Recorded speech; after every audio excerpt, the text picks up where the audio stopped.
kasama sa pagbabalita Alerto Alisto si Jeffrey Gomez.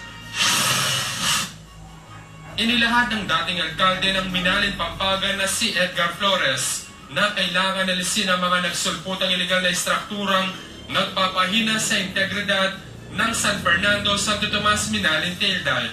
Sa kasagsagan ng pananalasa ng habagat nitong 8 ng Agosto, 2 butas sa bahagi ng Tailday ang nagpabaha sa ilang barangay ng City of San Fernando, Pampanga at mga barangay sa bayan ng Santo Tomas. Ayon kay Flores, kailangang bigyang pansin ang pagbabaw ng ilog dahil sa siltation. Hindi raw naging pantay ang daluyang tubig, kaya't humanap ng mababang lugar na maaring daluyan. Maraming causes, and one of those is hindi binigyan ng sapat na panahon ang pagdidisip ng mga daluyan ng tubig. Sino dapat magano po? Siyempre, ang national government, ang DPWH, ang mga dating ilog na 15-20 meters wide, ay 3 meters na lang yun at mababaw pa. At kung hindi mo bibigyan talaga ng daan ng tubig, ay talagang hahanap ng mababaw na lugar yan. At ang nahanap ng mababaw na lugar, papuntang San Fernando. Nakita mo, ang tinamaan na pabalik ang tubig eh. Dapat ang tubig palabas eh. Nagiging sabagal din umano sa daloy ng tubig ang mga palaisdaan sa loob ng dike. Pero ayon kay Flores, pinahina rin ng iligal na pagkukwari sa kanilang lugar ang katatagan ng dike. Pero dito sa bandang Santa Catalina portion, alam ko mayroong nagkwari dyan. Sino po? Ang alam ko, mismong mayroong nakakaalam na pagkakwari doon sa isang palaisdaan doon na kinwari, gumawa pa sila ng daan ng mga truck sa mismong ilog. Ang nagkwari po doon, if I may, si Rondon Mercado. Alam naman po lahat dito ang nangyari dyan eh. At sa pagkakaalam ko, wala man lang permit dito sa Penro. Dumami na rin umano ang mga illegal na istruktura na nakatayo sa gilid ng dike na dati 20 bahay lamang. Nung mga seepages ng dike, dahil nakapatong yun dun sa mismong protection ng dike. At pangalawa nito, yun nga yung nakita kong laking problema dyan, yung siltation, napakalaking siltation na dapat bago pa nangyari itong dike na ang bridge ng pagkalubog na to, pagkabaha, ay sana binigyan ng malaking atensyon. Hindi rin pinalampas ng dating alkalde ang kawalan ng aksyon ng kasalukuyang alkalde na si Arturo Catoy Nagit sa problema sa pag-apaw ng tubig sa barangay Santa Rita. At nandun mismo si Mayor at sinabihan na siya na malaking problema nito kung hindi bibigyan ng sapat na panahon at dapat bigyan ng solusyon ang problema. So nakita ko walang solusyon na nangyari at to me, this is a gross negligence on the part of local government officials. So do not give solution. Ako si Jeffrey Gomez, alerto, alisto sa pagbabalita.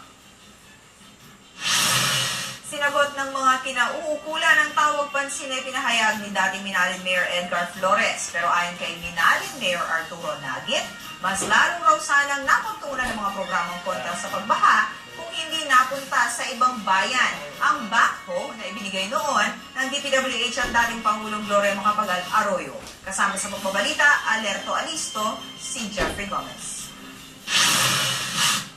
Mga iligal na istruktura at pagbabaw ng mga ilog sa bahagi ng bayan ng Minalin ang dahilan umano ng pagbaha at paghina ng mga dike.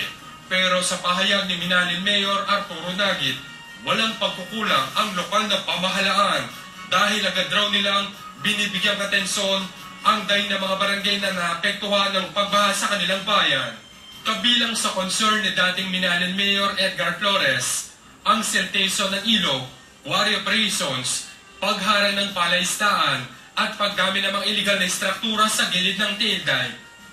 Nilinaw din ni Nagit ang pahayag ni Flores kaugnay ng pag-apaw ng dike sa Santa Rita, Minalin noong nakarang taon. Nagsambag po kami para sa ganun, baka siguro kami na hindi mag-overtop ang tubig. Pero fortunately po, maswerte kami na nito sa Tomas, hindi po nag-overtop, mga 6 inches na lang, mag-overtop na. Pero may ginawa action po kayo, sir. Sabi po kasi gross negligence. Siguro, sa kanya ang gross negligence negligence kasi for 9 years, hindi niya naisipang i-dredge yung dalang pari. Sinabi ni Mayor Nagit na hindi siya nagpabaya sa paghahanap ng pamamaraan para i-desert ang ilog, pero mas may kapasidad raw noon ng munisipyo sa panahon ng dating alkalde. Samantalang merong sariling bako na binigay, ang DPWH at ang dating presidente na si PGMA, sa kanila ay ngayon po nawawala yung bako. No, pinamigay yata o pineta kung hindi pala po na ginawa. Dahil po yung papeles, yung memorandum receipt ng bako na tinanggap ng munisipalidad ng Manalin, ay nasa akin po, hawak-hawak ko. Kaugnay naman sa sinasabing palaisdaan sa loob ng dike sa barangay Santa Catalina. Totoo po yun, no? Si Rondon po, wala po doon ang pari niya, wala sa Besalipi, wala din sa dalang pari. Yung kapangalan niya, yung dating nanunungkulan sa amin, doon po dahil nag-wish ni Rondon yung palaisdaan. Ngayon dinevelop niya. Since yung palaisdaan at kinukuha rin ni Rondon na lupa, meron lupa. Pinapush ko sa bulldozer at nilagay doon sa kinwari. Nung dating nanunungkulan sa amin, no, kinwari niya yung pag-aari ng Minalin, no, lote ng Minalin. Samantala, sa panig ng DPWH Regional Office 3, nasa plano na raw ang patuloy na pagpapalalim sa mga ilog ng Minalin, ayon kay Antonio Mulano, Regional Director ng DPWH Region 3. I-rechannel natin yun. So actually, i-dredge natin yung portion no, sa Minalin, yung Minalin River para mailabas ito ng Labuan. Hindi natin ilalabas ng Labuan River kung hindi natin i-dredge din yung nasa Minalin River. Ipinaabot din Flores ang patuloy na pagdami ng mga naninirahan at iligal na istruktura sa gilid ng dike.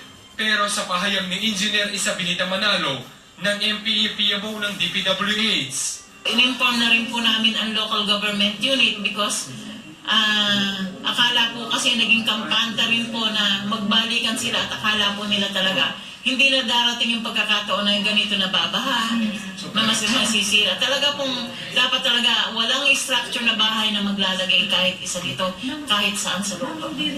ako si Jeffrey Gomez, alerto, alisto sa pagbabalita.